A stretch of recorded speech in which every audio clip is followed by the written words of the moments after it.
Olá, boa noite. Sejam todos e todas bem-vindos à nossa live. Estamos aqui aguardando a doutora Benizete.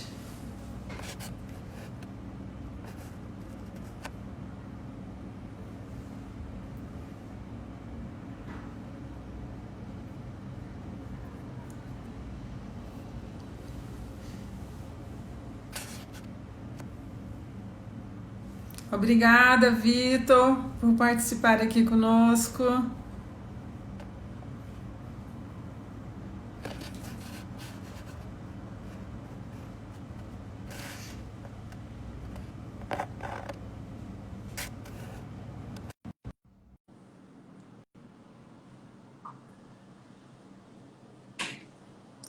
Doutora Benizete. Olá, boa noite. Seja bem-vinda, né, na nossa live. Obrigada por ter aceito o nosso convite para esse bate-papo aqui. Muito informal, mas com muita dica, com muita vontade que as pessoas se interajam conosco aqui, Benizete. Nessa nossa caminhada, né, juntas já há bastante tempo. Muitas foram as lutas, os desafios, e permanecemos juntas com esse mesmo espírito, não é? De advogadas e, sobretudo, de advogadas que buscam, diria, um bem-estar social para a classe trabalhadora, né? Uma defesa dos direitos sociais sempre na nossa agenda. Muitos CONATES, que são os nossos congressos, né, anualmente. Você que sempre participou de todos, né? Nós estivemos sempre juntas nesses eventos. E não bastasse isso, esses desafios, temos o nosso afeto que nos une, que eu acho que isso é que aquele lá de cima faz, de alguma forma, algum exercício que coloca sempre almas com o mesmo espírito, enfim, se aproximarem. Muito obrigada mais uma vez. E vamos aqui para as nossas considerações nessa nossa querida live de 15 de junho. Pois é, Arlete, eu assim super agradeço o convite, porque eu andei fazendo muita live e depois eu parei um pouco, porque a gente está num momento extremamente difícil, porque está acontecendo muita coisa ao mesmo tempo. E eu acho que a gente tem que falar, inclusive, desse julgamento amanhã da MP 936.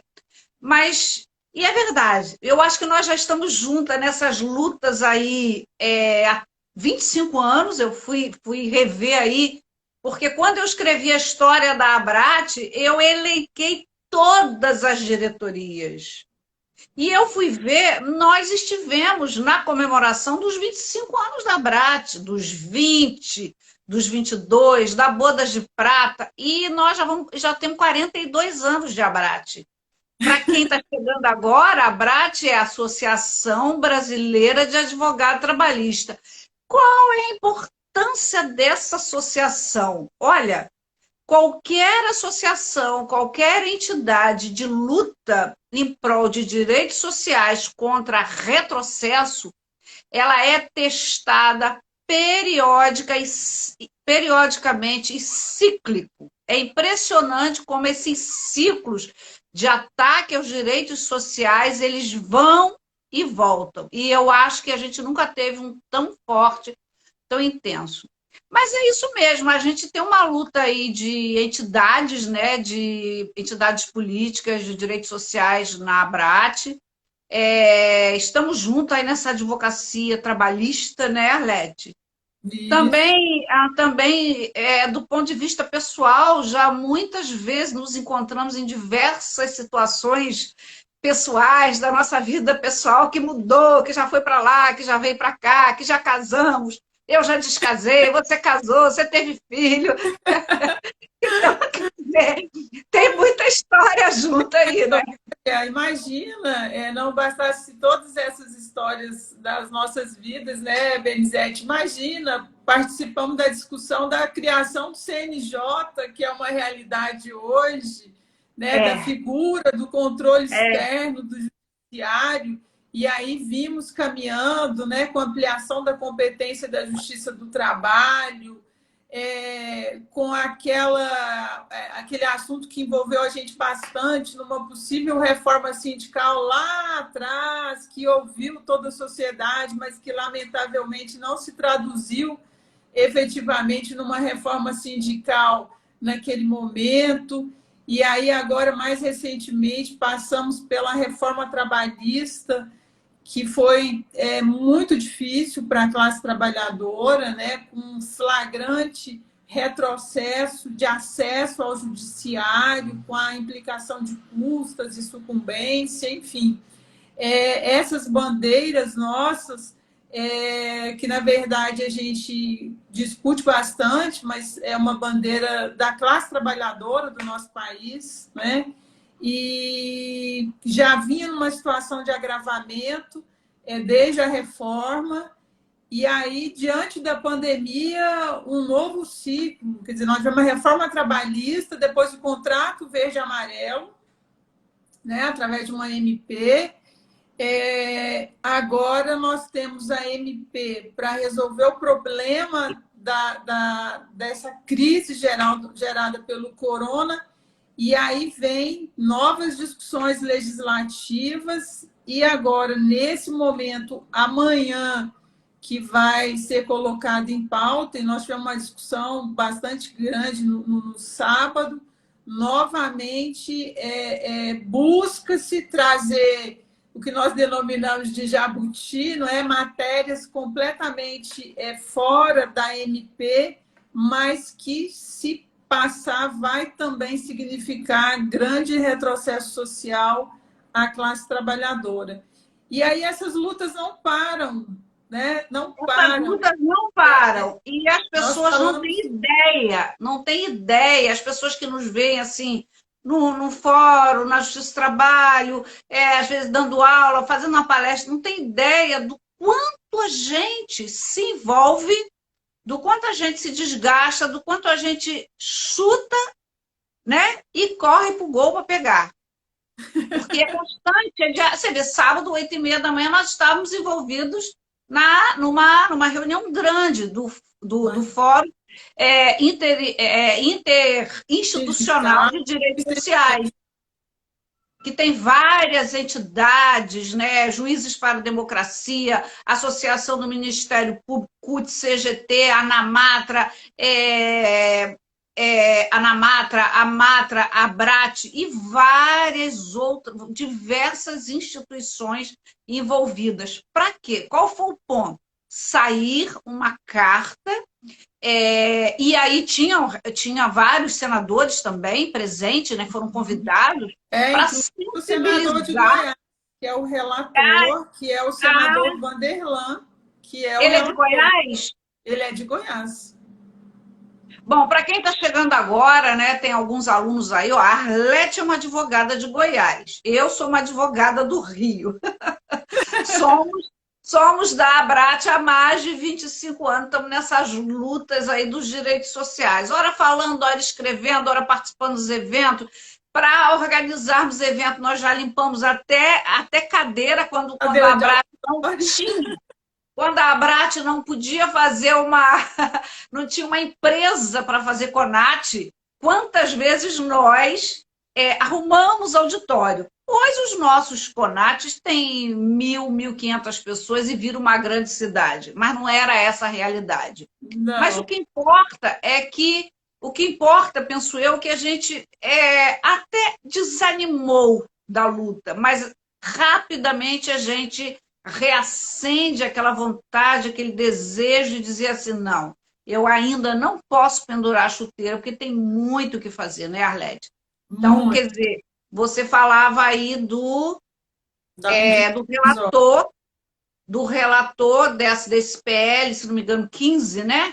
Uhum. PL 15, ele no Senado tomou o número de 15 e que vai ser votado amanhã no Senado. Ele já passou na Câmara, que é a aprovação da medida provisória 936, que é uma medida de emergência que realmente precisa, com vários problemas, tanto que teve a DI 6363, o auxílio emergencial, garantia de emprego, garantia de renda. Esse é o foco dela. Mas esse não é o problema. Qual é o problema, Arlete, amanhã? O problema são os jabutis que vêm dentro desse PL. O que é isso? Nós estamos com um PL que está tratando de uma medida provisória que discutia emprego e renda. E agora eles querem, né, a proposta é ressuscitar algo que já tinha vindo anteriormente, que não teve vida, e aí eles estão simplesmente ampliando essa discussão, ou seja, está tirando todo o caráter emergencial de uma MP, que ainda que seja um PL, ele está tratando da convalidação ou não da MP em lei. E aí, nós, enquanto advogados trabalhistas, entidades, enfim, que apoiamos esse documento aos parlamentares, não entendemos, não é que não concordamos por não concordar, é porque não está afeto à discussão. E o senador Vanderlan, na manifestação dele, que nos ouviu todas as entidades, né, Benizete, é preciso registrar que teve esse cuidado e essa atenção em nos ouvir. Ele ficou a reunião toda. Que isso traduza amanhã numa negociação lá no Senado Federal que, ao menos, deixe essas outras matérias não afetas a essa MP para um momento posterior. Pelo menos esse foi o compromisso mais ou menos alinhavado com o senador Paim de fazer essa tentativa, uma vez que o melhor dos mundos, infelizmente, não será possível, né, Benizete? Então, tudo passa por uma negociação, um acordo, enfim. A gente cede de um lado, quer dizer, nós cedemos, não. A classe trabalhadora, mais uma vez, vai, de alguma forma, ceder se, porventura, ultrapassar essa possibilidade de negociação entre os senadores, no sentido de discutir exatamente o que está dentro da MP e deixar as matérias que são estranhas à MP para um outro momento posterior. Imagina, e quando a gente foi fazer a chamada para essa nossa live, falei, gente, lutas, né? Lutas? Será que a gente ainda precisa disso? Olha só, precisamos, e ainda temos que enfrentar, né, Benizete, uma situação muito difícil agora, que também atrapalha, que são as fake news, não é? Às vezes as pessoas não se informam direito, não buscam nas fontes próprias o saber, e aí imagina que tem pessoas, mas essa discussão da MP, vamos colocar tudo junto, porque vai atender aos trabalhadores e atender aos empregadores. Ora, mas não faz uma análise dos instrumentos que estão sendo trazidos para essa MP, né? Infelizmente, lamentavelmente. Então, hoje nós temos que estar na luta junto àqueles que vão realmente fazer acontecer, que é o legislativo e o executivo, mas, sobretudo, informar a nossa categoria. Não é isso, Benizete? Os advogados, para que eles se interessem e conheçam, né, a realidade desses projetos, para também somar forças, né? Porque agora eu gosto muito, eu conto às vezes em algumas falas que eu faço, não tanto na sala de aula, de uma historinha, de uma paródia que diz assim, e eu vou contar aqui, porque a gente está falando de luta, e luta não é de uma pessoa, luta é de grupos, de classes, né? Uhum. E essa historinha, ela diz assim, você sabe, ela diz assim, tinha uma fazenda em que, eu quero saber se todos estão me ouvindo bem, porque eu dou aula virtual, então eu grito, né? Então eu estou sempre perguntando, tá todo mundo me ouvindo? E na fazenda anunciaram que ia receber muitas visitas, que ia ter uma grande festa e eles iam matar vários perus. Os perus escutaram a notícia e correram para os cabritos falar: olha, vão nos matar, vão nos matar. O cabrito falou: vão matar vocês, não vão matar a mim. E aí eles correram para os bois falaram: vão matar vocês, não vão matar a mim, eu não tenho nada que ajudar vocês. Correram, por fim, vou encurtar a história, por fim, correram para o cavalo. Olha, eu estou precisando de ajuda, que vai ter uma grande festa, eles anunciaram que vão matar todos os perus, os cavalos. Isso também não é comigo, vai matar vocês. Resumo, na antevéspera da festa, os perus arquitetaram uma fuga e conseguiram fugir. Os donos da fazenda pensaram o seguinte: o que eu vou fazer agora? Vou lançar a mão dos cabritos. Os cabritos correram, arquitetaram uma fuga, são muito ágeis. E aí eles falaram: os cabritos também fugiram, vamos para cima dos bois. Não, mas os bois nós não podemos matar, porque esses bois estão apalavrados, que já foram vendidos para a fazenda vizinha. Ah, só resta os cavalos. Só resta os cavalos. E aí mataram os cavalos.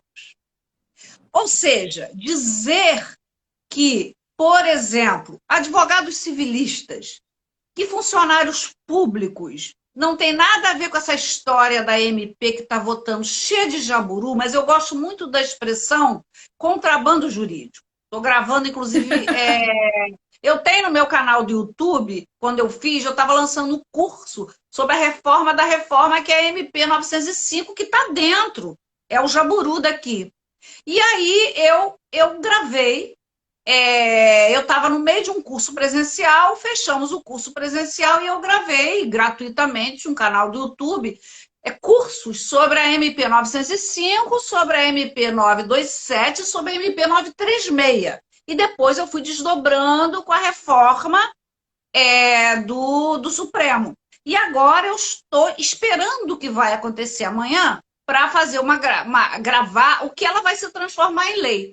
Mas veja bem, se nós permitirmos, como você bem disse, que na transformação da MP 936, que tem um caráter absolutamente emergencial para atender salários, manutenção de emprego e manutenção de pequenas empresas, renda. Se nós permitirmos que dentro dela, porque está lá do artigo 35, 36, 37, 38, os contrabandos jurídicos são os jaburus, falando de quê? Juros e correção monetária da reforma trabalhista. Trabalho aos sábados do bancário. Mudança nas regras lá do que integra, quem tem natureza jurídica salarial, do que não tem. Aonde que estava isso, Arlete? Na MP 905. Que MP é essa? Ela nasceu, isso precisa ser dito, eu tenho essas 3 aulas gravadas, ela nasceu em novembro de 2019, que eu chamo o curso de Reforma da Reforma. E ela não tem nada a ver com isso aí. Bom, o que a história que eu contei tem a ver? Porque algumas pessoas podem estar dizendo: mas é só na área trabalhista.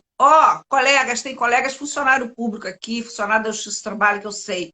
Veja bem, tem um projeto aí de reduzir salário. A gana que o governo tem em cima do funcionarismo público, principalmente da Justiça, é muito grande. Então, vamos lembrar da historinha. Na hora que não tiver os perus para matar, que não tiver os cabritos porque fugiram, conseguimos. Nós estamos na luta aí contra a MP. Para que não aprove. Na hora que não tiver os bois porque foram vendidos, vai o cavalo. Quem são os cavalos? Somos todos aqueles que não queremos nos comprometer, que não queremos lutar. A luta, ela é muito cansativa, ela é muito desgastante. Sai uma MP de noite, eu sei porque eu gravei. Vou repetir para quem pergunta no canal do YouTube, Benizete Ramos. Tudo sobre a MP, todas as MP, desde a 905, 927, 936, quando sai MP de noite, você tem que acordar às 6 horas da manhã para estudar as MPs, para poder debater. Nós, você aí em Goiás, é uma referência trabalhista, eu sei disso, né? E a gente tem alunos, e a gente tem que dar conta do que a gente está fazendo. Não é isso, Arlete? Exatamente. E nesse compasso aí a gente vai percebendo esses jaburus, né, ou esses jabutis que estão sendo tentado emplacar nesse PL amanhã. Agora, basicamente, a luta não para. Isso é luta, e isso é luta constante, é luta todo dia. Direto. E eu queria que você falasse um pouco da sua experiência de Jutra. Quer dizer, no Brasil nós temos essa realidade, e como é que é a realidade em outros países, por exemplo, como Portugal, enfim. Nós estamos com uma realidade dissociada do mundo, ou essa realidade que nós enfrentamos aqui de precarização, de reformas, de menos direitos à classe trabalhadora, esse pequeno estado de bem-estar social que nós temos, que já, né, quase que está indo embora. Como é que é isso no mundo, nesse contexto? Você pode falar para a gente um pouquinho? Olha, a Jutra, você sabe, você também é fundadora dela, mas eu fiquei nos últimos 4 anos à frente da Jutra, hoje é o Luiz Carlos Moro. O que é a Jutra que está chegando agora? Associação Luso-Brasileira de Juristas do Trabalho. Ela nasce até da gente mesmo, da Abrat e de colegas portugueses, né? E a Associação Luso-Brasileira, ela tem por objetivo exatamente tentar aproximar e entender e compreender essas realidades europeias, embora Portugal seja o primo pobre da Europa, mas muito distante da nossa realidade brasileira. Você conhece, você foi várias vezes, é fundadora da Jutra, esteve lá na fundação, o nosso saudoso Arnaldo Susequinde, que é fundador, né? Tem aqui uma companheira, Débora, que vai sempre comigo para, eu acho que ela está aqui ainda, para Portugal, conhece lá, esteve comigo em Coimbra, a gente é professor convidado lá. O que a gente tem que avaliar? O problema do Brasil não é só esses contrabandos, não é só o problema de uma legislação que é ruim. Aí a Débora está aí, não é, Débora? Não é só uma legislação que é precária, que tenta tirar direito, nós estamos vendo isso a toda hora. Eu acho que a gente tem um problema maior. Nós temos, primeiro, uma distribuição de renda absurdamente em descompasso. Então, nós temos uma classe muito pobre, o que a gente não vê na Europa, nos diversos países que a gente visita, mas em especial Portugal, porque a gente tem essa façanha jurídica com Portugal e com a própria Universidade de Coimbra, que eu estou sempre lá. Então, a questão perpassa, primeiro, cultura. Né? Embora a Europa, Portugal seja o primo pobre, mas é uma diferença absurda. Há um respeito maior pelos mais pobres. E os mais pobres não são miseráveis. Aqui os mais pobres são miseráveis. Então começa por aí. Segundo, qual é o grande problema? Lá os direitos sociais e o direito constitucional é muito forte e muito respeitado. O problema nosso aqui é que nós temos uma Constituição de 1988, chamada Constituição Cidadã, muito boa. Ela é uma Constituição densa, ela é uma Constituição robusta, mas o que nós assistimos com a reforma trabalhista a lei 13.467 de 2017, de novembro de 2017, foi um vilipêndio à Constituição Federal. E nós temos lá os valores sociais do trabalho, o caput do artigo 7º, o princípio da dignidade da pessoa humana, o preâmbulo da Constituição Federal, que é maravilhoso, e eu faço os meus alunos de graduação tentarem ver a Constituição, gostar da Constituição. Então, qual é a grande diferença? Duas. Uma distribuição de renda absolutamente em descompasso. Brasil e Portugal não tem essa coisa absurda. E há um respeito muito grande aos direitos sociais, aos patamares civilizatórios mínimos previstos na Constituição. Aqui nós temos uma Constituição que ela tenta proteger os mais fragilizados, ela tenta proteger para evitar essa discrepância. Eu não falo nem de trabalhador. Aí a gente poderia falar na saúde, poderia falar na educação, por que o rico tem uma educação melhor e o pobre não tem? Nós fomos privilegiados, pudemos estudar a vida inteira, né? Então, é disso que eu estou falando. Eu não estou falando nem do direito do trabalho. E em Portugal a gente não vê isso, né, Arlete? Quando a gente vai. Claro que tem pobreza. Claro que tem pobreza. Claro que tem desigualdade. Sempre vai existir desigualdade. Né? Porque as pessoas são diferentes. Enquanto uns lutam mais, enquanto uns olham para o limão e faz uma limonada, o outro pega o limão, chupa, tá azedo, joga fora. Isso vai sempre existir enquanto a sociedade aí a gente sabe aquele lado, né? Somos seres em construção, em evolução. Então, enquanto a gente não estiver totalmente lá num plano muito evoluído, essa discrepância vai existir. Mas, basicamente, o que tentam fazer a todo momento? Desconstruir, que é uma palavra que está muito em moda, mas derrubar a solidez, a robustez da Constituição Federal Brasileira de 1988, que é muito boa, o que a gente não vê em outros países, onde há um respeito a essas cartas políticas magnas. Ou seja, uma garantia maior desse bem-estar social, né? Se seguíssemos ao pé da letra o texto constitucional, talvez não tivéssemos que estar na luta, por exemplo, com um projeto amanhã, que seria tranquilamente perceptível pelos nossos legisladores, né? O que, por enquanto, não acontece. Pois porque aí você pega, aí só aproveitando parênteses, como você me disse, você pensou bem, eu não tenho que ter artigos sobre trabalho aos sábados para o bancário, sobre a redução dos juros no processo trabalhista, ou seja, normas materiais e processuais que não dizem respeito decididamente a um caráter emergencial, que é da pandemia, passando por debaixo do pano dentro de uma MP que só trata de pandemia. Então, isso é de respeito ao quê? À Constituição. Passou pelo debate público? Não, nem poderia estar ali. Isso é um contrabando jurídico.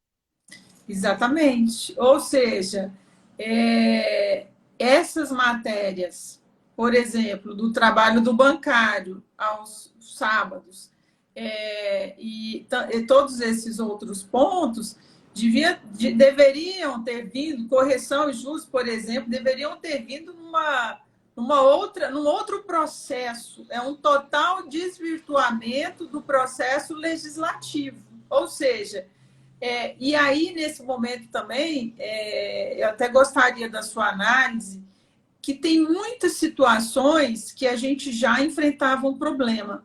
Agora, será que é um problema nosso de conscientização nós trazermos agora para a pandemia inúmeras situações, Benizete, que já eram complexas e com problema, e agora, ao invés de cuidarmos daqueles pontos específicos da pandemia, tentam trazer outras situações para que, dentro do mesmo balaio, a gente consiga resolver. Como é que é isso? É um papel social de cada um?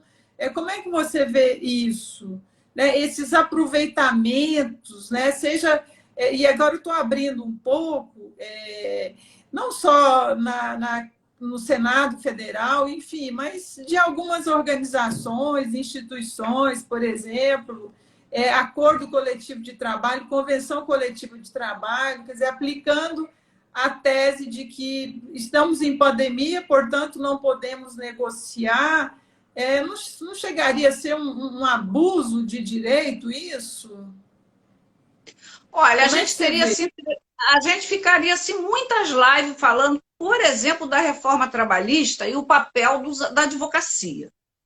Eu acho que a advocacia, trabalhista ou não, e aí fazendo um recorte em relação da deforma trabalhista, eu me recuso a falar essa palavra, porque eu dou aula de direito material e direito processual. Então, eu leio essa CLT toda semana com os alunos e vamos. Aí eu aponto para eles, está vendo? Aqui um ponto que poderia ser alterado para adequar e não foi. Bom, mas aí, Arlete, aí a gente entra numa das suas propostas de temáticas. A advocacia. Qual é o nosso papel? O papel do advogado é de adotar uma hermenêutica jurídica capaz de formar jurisprudência. Adotar uma hermenêutica jurídica não de conformismo, mas de enfrentamento de cada tema. Por exemplo, da reforma trabalhista, como você disse, a gente já não tinha problema suficiente, ainda estamos tendo que enfrentar esse contrabando, essas medidas provisórias. A 927, por exemplo, ela é complicadíssima, porque ela antecipa férias, antecipa feriados, e aí a gente tem um conceito de férias diferente, ninguém pode viajar nas férias, ninguém está podendo descansar. E é uma questão. E aí, numa ponderação de valores, o que é melhor? Desemprega ou antecipa férias? Eu não sei.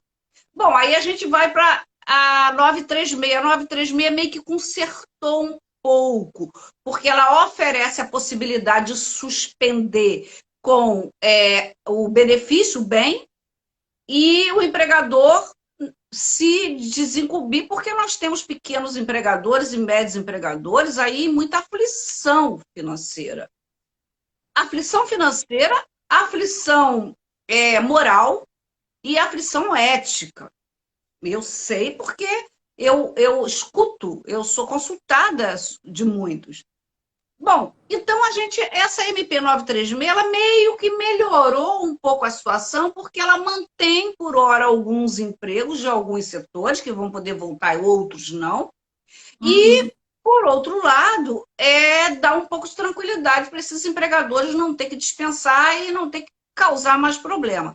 Então, a gente já tem essas questões para enfrentar, e se os sindicatos devem ou não participar, eu acho que sim, porque aí a gente volta naquele ponto que diz a Constituição Federal sobre a alteração do contrato no que diz respeito à redução de salário e redução de jornada. Artigo 7º, inciso 6º, mediante acordo ou convenção coletiva. Artigo 8º, se não me engano, parágrafo 3º, que fala da participação dos sindicatos. Então, a gente já tem 2 dispositivos constitucional que já diz que os sindicatos têm que participar. E aí a gente travou uma discussão dentro da MP 936. O que me preocupa? Que até o julgamento supremo eu não gostei, mas o que me preocupa é que isso vá criando aí possibilidade. E aí eu volto à sua pergunta. A gente não tinha problema demais para estar enfrentando mais esse? Bom, e aí, gente, para quem está nos ouvindo, é a luta de que nós abrimos a nossa fala falando. É a nossa luta. Abrindo a nossa live. Qual é a nossa luta? É essa. Qual é a nossa participação? Participação de quem fala, de quem dá aula, de quem é advogado, de quem está à frente de instituição. Você é a vice-presidente da maior associação de advogado trabalhista, que tem 42 anos, tem uma história belíssima, é uma história de luta. Pela presidência da ABRAT passaram grandes nomes, grandes personalidades que deram grande contribuição, e cada um foi botando seu tijolinho, e hoje essa nova diretoria, que você é a vice-presidente eleita, então está aí também colocando esse tijolinho, é luta. Agora, esmorece? Aí eu te devolvo essa pergunta. Você às vezes esmorece? Não podemos, não podemos. Quero registrar aqui o importante papel, né, que a nossa presidente, Alessandra Camarano, tem tido nessa gestão, sobretudo no enfrentamento. Né? Imagina Muito, que a muito. Abrat, nesse mandato, já foi ao Supremo, já foi ao CNJ, a Ao cada Senado. possibilidade de retrocesso, reunião juntamente com as associações locais, né, as associações estaduais, que também têm tido realizado um grande enfrentamento nos estados. E aí eu já passo agora para a nossa advocacia mesmo, né? Aqui nós estamos tendo audiências telepresenciais. Eu quero saber de você como é que está isso no Rio, como é que a advocacia carioca recebeu tudo isso. Aqui nós temos muitas dificuldades. Imagina que aqueles profissionais que utilizavam, né, as salas das OABs, enfim, os espaços coletivos. Como é que está isso aí no Rio, Benizete? Eu mexi aqui no meu suporte aqui para dar aula. Ah, tá. Olha, a gente está vivendo um problema muito sério. É um conflito entre pode ir advogar, tem advogado que não tem condições. Eu acho que estava aqui o Alexandre Bastos, que é o presidente da ACAT. Olha, ele tem sido guerreiro, presidente da Associação Carioca de Advogado Trabalhista. Ele passou por aqui, mandou florzinha para gente. Ele tem sido um guerreiro, porque o Rio ele está assim com muitos casos de Covid. O Rio tem áreas muito populosas que muitos advogados vão advogar no centro, na capital, ali no centro mesmo, nos fóruns, no tribunal ali, e pessoas que dependem de transporte público dos mais diversos. Então, a gente tem esse problema do agravamento se esmorecer o isolamento social. Então, muitos advogados têm essa preocupação, muitos advogados, por outro lado, exatamente por isso, é a favor das audiências virtualizadas, e muitos outros advogados não têm condições telemáticas de fazer uma audiência, têm dificuldades de acesso e de trabalhar com o sistema, porque realmente não é fácil, né, Arlete? Dá nervoso. A gente tem 30 anos de advocacia. Olha, eu digo assim, eu tenho 30, eu acho que há 3 anos eu falo que eu tenho 30, mas então eu já tenho mais de 30. Pode continuar, pode continuar. Vou falar, 30 anos de advocacia, e eu ainda não fiz, mas já tivemos sustentação no tribunal, que é muito mais fácil para mim, mas as meninas, o pessoal, os advogados lá do escritório já fizeram, galera mais nova, os advogados mais novos, Renata, Daniela e tal, e elas entram com muito mais facilidade. Eu disse para elas assim, gente, façam vocês primeiro, depois eu faço. Depois eu faço, porque eu, depois de 30 anos de advocacia, eu estou com medo. Então eu entendo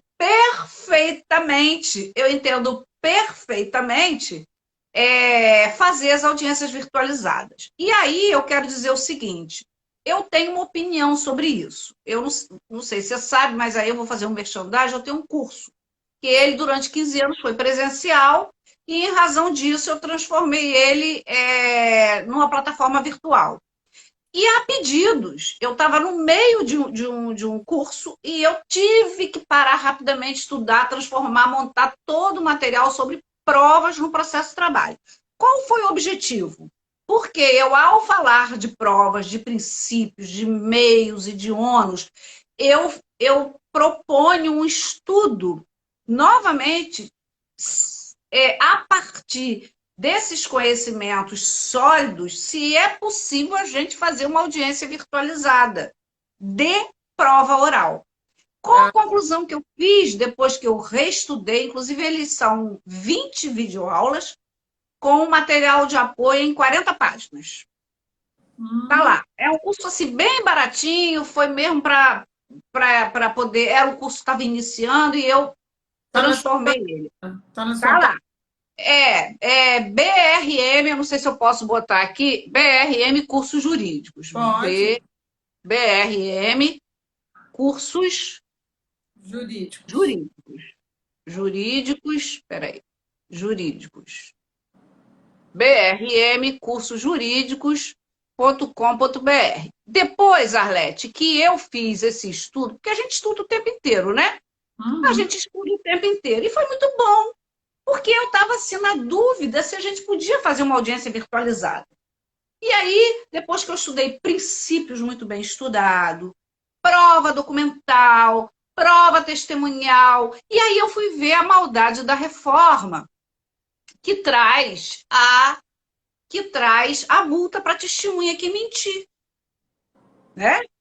Aí eu fui analisar também a questão do princípio da boa-fé e visitei o nosso Código de Ética, o Estatuto da OAB. Então está tudo nesse emaranhado aí, para dizer o seguinte: eu acho muito pouco provável fazer uma audiência virtual de prova oral. Porque como que você vai ver se o próprio depoimento, prova oral, leia-se testemunhas e depoimento pessoal. Como que você vai garantir, e aí há alguns atos do CNJ, acho que o 313, 314, meio que transfere a responsabilidade para o advogado. Como que eu vou garantir, primeiro, que uma testemunha não está vendo a outra? Que atrás do depoimento pessoal não tem um papelzinho lá, Não tem um cartaz desse um tamanho. cartaz mandando ele dizer. Bom, então isso é sobre audiências, o que eu penso a partir desse estudo que eu tive que fazer para lançar o curso de forma virtualizada. Tá. E aí eu volto ao meu ponto. Você veja, eu com 30 anos de advocacia, estou com medo de fazer uma audiência. Decididamente a prova oral, e eu não vejo como ocorrer. Embora vários juízes respeitáveis, colegas, embargadores, sustentam que sim, pela ética profissional, pelo código de ética, que a gente tem que partir da premissa que você não pode, já de antemão, achar que vai ter fraude, mas nós somos advogadas e nós vivemos a advocacia, a gente sabe o que é uma advocacia. Porque eu digo, eu, embora seja acadêmica, escrevo e tal, mas eu já esquentei muito meu umbigo no balcão. E ainda esquento. Né? Então, não é no fogão, mas é no balcão da vara. Nós somos da época da fichinha, então a gente sabe o que acontece numa audiência. Então, o Rio está passando por essa situação. Por outro lado, os advogados precisam trabalhar. Nós também estamos vivendo uma crise aí, que essa crise, para quem tem uma reserva, está se mantendo, mas isso vai resvalar lá na frente. A reserva vai acabar. A reserva vai acabar e as coisas vão... Olha, veja bem, eu tenho uma clientela que 90%, 95% é empregado. A gente montou todo um sistema de atender quem está falando. Exatamente, a dificuldade será como fazer uma audiência de instrução. Perfeito, José, é exatamente isso. E eu só cheguei a essa conclusão depois de passar uma semana inteira mergulhada, estudando, preparando esse curso de provas de um processo de trabalho. E aí, Arlete, uma outra questão. Muitos clientes nossos, eu não sei aí em Goiás, mas aqui, nós montamos todo um sistema de atender, de dar entrada. Eu estou aqui, fazendo inicial aqui, parei para a gente fazer a live. Muitos não querem ser atendidos à distância. Muitos também não têm meios. Não tem.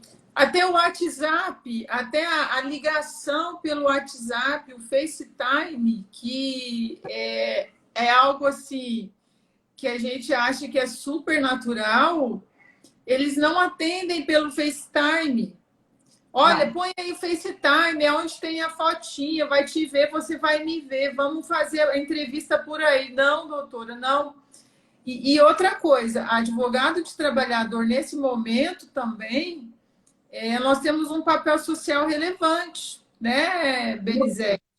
Então, no meu escritório, como eu já tinha voltado a atender nos sindicatos, porque nesse momento é o momento que a classe trabalhadora mais está precisando, nós vamos voltar ao atendimento pessoal, fazendo um protocolo, né, reduzindo. Tenho tentado o FaceTime com algumas pessoas, eu tenho conseguido, mas especialmente aqueles trabalhadores de menor qualificação, enfim, Não de menor consegue. conhecimento, não adianta, tem que ser atendimento presencial, e nós vamos começar a implementar esse atendimento pessoal. Hoje mesmo recebi um presidente de um sindicato da área de saúde e ele me passando, né, as dificuldades que está tendo esse pessoal da saúde. Então, eu acho que também é um fator social, né? Nós tomando todos os cuidados possíveis, fazendo os protocolos, eu acho que é bacana ir por aí. Você está aí com vários sindicatos, né, Arlete? Você sempre advogou para sindicatos, né? Sempre. Eu assessoro alguns sindicatos. Eu já assessorei muitos, mas hoje eu não faço mais sindicato. E como é que está sendo a reação dos sindicatos, olhando de dentro, em relação a essa ausência de participação deles nesse processo aí social tão grave agora? Eles foram excluídos com a MP 93, lá com a reforma, já super excluído. E agora foi mais um passo na exclusão deles. Mais um passo. O que eles têm feito e têm tentado ao longo desses períodos é melhorar a comunicação com a classe trabalhadora. Por quê? Porque o que a classe trabalhadora recebe de fake news, de informações desencontradas, é enorme. Então, o que os sindicatos têm feito neste momento? Já, no primeiro aspecto, tentado melhorar a comunicação, entidade e filiado, demonstrando que a razão de ser do sindicato são os trabalhadores e mostrando para os trabalhadores que um ponto de confiança é a entidade sindical, né? Ali é que vai dizer o sim ou não e com bastante exatidão. Outro ponto que os sindicatos têm feito nos acordos e nas negociações coletivas é tentar manter aqueles direitos que já vinham sendo consolidados através da negociação nesse momento. Mas, lamentavelmente, nós estamos com dificuldade, vários acordos e convenções coletivas estão validados pela prorrogação dos 3 meses, e com muita dificuldade de negociar, né? A negociação é para precarizar. Nós não imagina que com proposta de reajuste, Benizete, pura e exclusivamente, a gente não tem conseguido lograr êxito nas negociações, né? Enquanto sindicato. Então, pelo menos agora a ultratividade garantiu, né? Porque a ultratividade era necessário, né? Exatamente. Que foi sido retirada com a MP. Com a 13467, e agora a MP ela garantiu. Porque como que vai negociar, né? Então, mas aí é uma situação difícil. Agora, os sindicatos têm todo... E outra coisa também que os sindicatos não têm feito é a chancela, ou homologação, ou carimbar acordos individuais. Então, o que os sindicatos têm buscado? O acordo coletivo. A regra para regra para todos. Não tem individualização. Então, os sindicatos têm caminhado nesse sentido. E eu acho que já tem muitos trabalhadores voltando, os sindicatos começam a ser acionados. Na verdade, se não vem, vem por instinto, eu penso. Porque eu acho que é o grande momento eu acho que é o grande momento dos sindicatos se reinventarem, avocar para eles o papel que lhes cabe de proteção aí, de apoio, de cuidado com a classe trabalhadora. Eu acho que os sindicatos, Arlete, eu fui advogada de sindicato há muitos anos, ensino direito coletivo, e eu acho que é o grande momento deles de avocar o papel deles. Por quê? Porque com a 13467, a deforma, eles perderam muito espaço.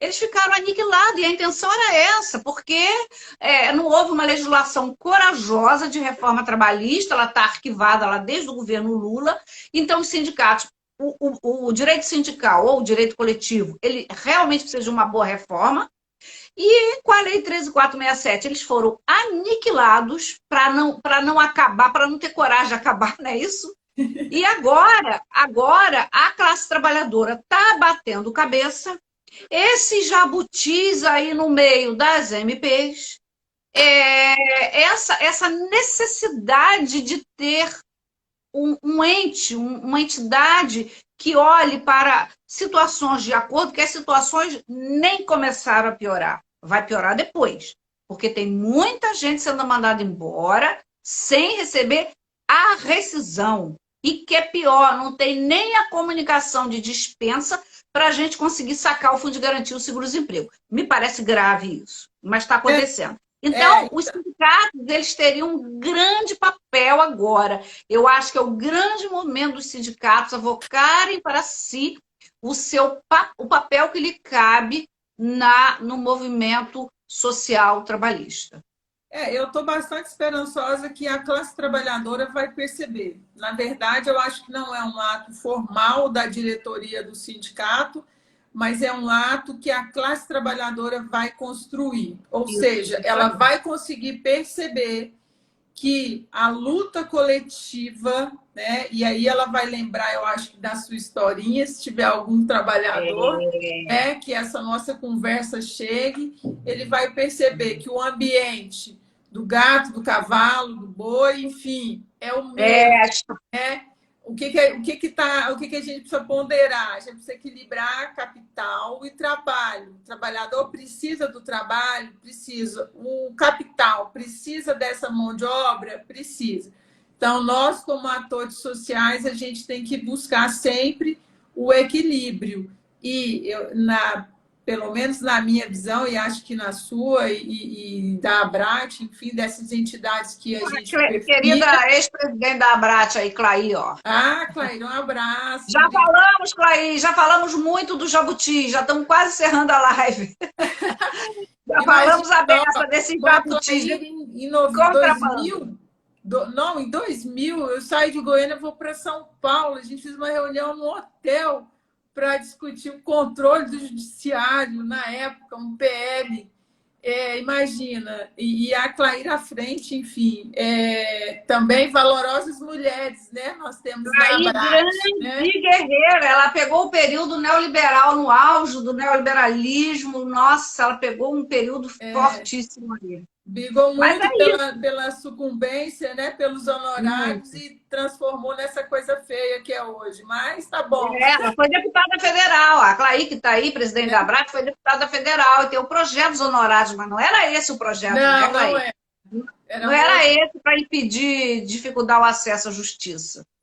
Então, eu acho que, mesmo com tudo isso, eu tenho, assim, pelo menos tenho percebido esse retorno às entidades sindicais e eu acho que isso vai fazer uma grande diferença daqui para frente. Independentemente de estrutura, enfim, as pessoas estão se juntando e eu acho que isso vai ser bem bacana para a gente daqui para frente, né, Benizete? Agora, esse modelo de advocacia em pandemia, pós-pandemia, o que você acha que vai ficar para a gente aí no pós-pandemia? Olha, eu acho que a sustentação oral de forma virtual vai ser uma opção. E o TRT da terceira região, que é Belo Horizonte, já tem, porque é um estado muito grande. Eu conversava com um amigo de lá do TRT, que é o Dr. Vitor Salino, que é professor da PUC,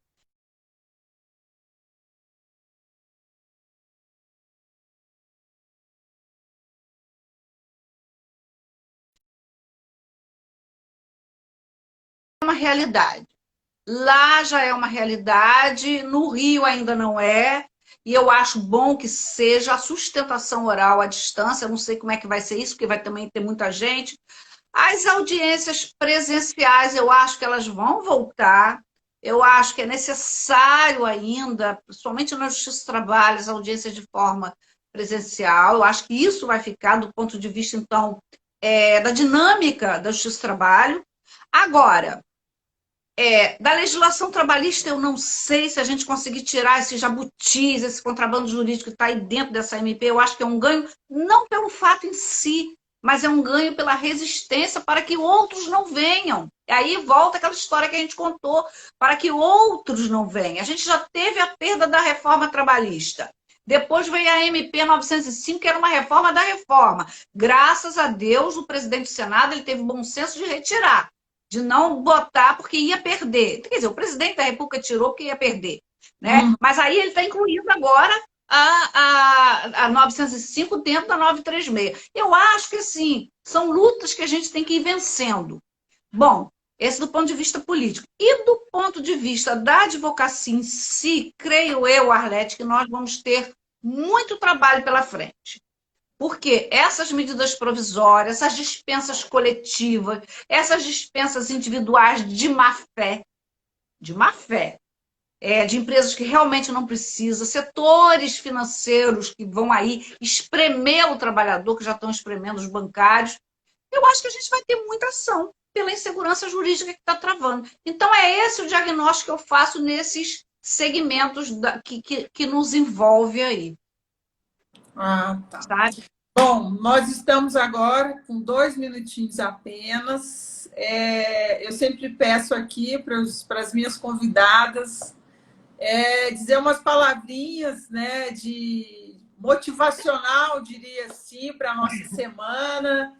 Enfim, você está com a palavra, quero que você fale aí do seu site, já está registrado, né, do curso. Depois vou até falar com você sobre esse curso. Vamos fazer aí. Gostaria de presencial, né? Eu fazia muito presencial, adoraria. Vem a Goiânia novamente, vai ser muito bom. Vamos lá. Mas, olha, Arlete, o que eu quero dizer é o seguinte: primeiro agradecer o convite e parabenizar. Eu acho que a gente tem que estar debatendo se as lives cansam, mas o que a gente vai fazer quando a gente estuda, quando a gente analisa, quando a gente está no meio da luta? A gente não pode guardar para a gente. Eu acho que a gente tem que compartilhar. Aí entra, assiste, vai, quem quer. Primeiro, eu acho que a gente é isso. Depois, nós não podemos abandonar a luta. A doutora Débora está aqui. Eu e a doutora Débora somos parceiras, aí, uma brilhante advogada aqui da região do Rio de Janeiro. E a gente diz assim, eu estou cansada da advocacia, mas daqui a pouco a gente é assim, tomado de uma volúpia e diz assim, não é hora de parar. Então, o que eu digo para quem está nos ouvindo? Vamos seguir em frente. Vamos seguir caminhando com a nossa luta, com a nossa coragem, com o nosso dinamismo. Agora, o que não pode faltar? O estudo e a combatividade. O que nós temos que usar daqui para frente? A hermenêutica jurídica para enfrentarmos a reforma, que muito longe está de se esgotar.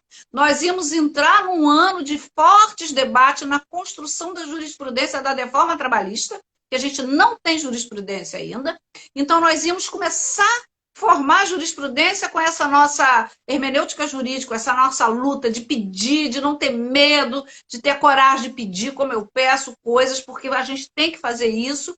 E aí vem essa pandemia, e já estava anunciando uma reforma da reforma, com a MP 905. E aí o que eu digo? Não vamos desanimar. Vamos seguir em frente, porque ninguém está em lugar nenhum por acaso. Se a gente está nessa luta, você como vice da Abrat, você também faz parte aí do Tribunal Desportivo, né? Você tem um papel muito grande em Goiás, junto aí dos sindicatos. Você não está aí por acaso. E não vamos segurar a chuteira. Vou ler aqui o que eu reservei para você. Palavra. Ainda mesmo que o nosso íntimo permaneça nevoado de problemas, não é aconselhável que a nossa palavra se faça de modo desordenado.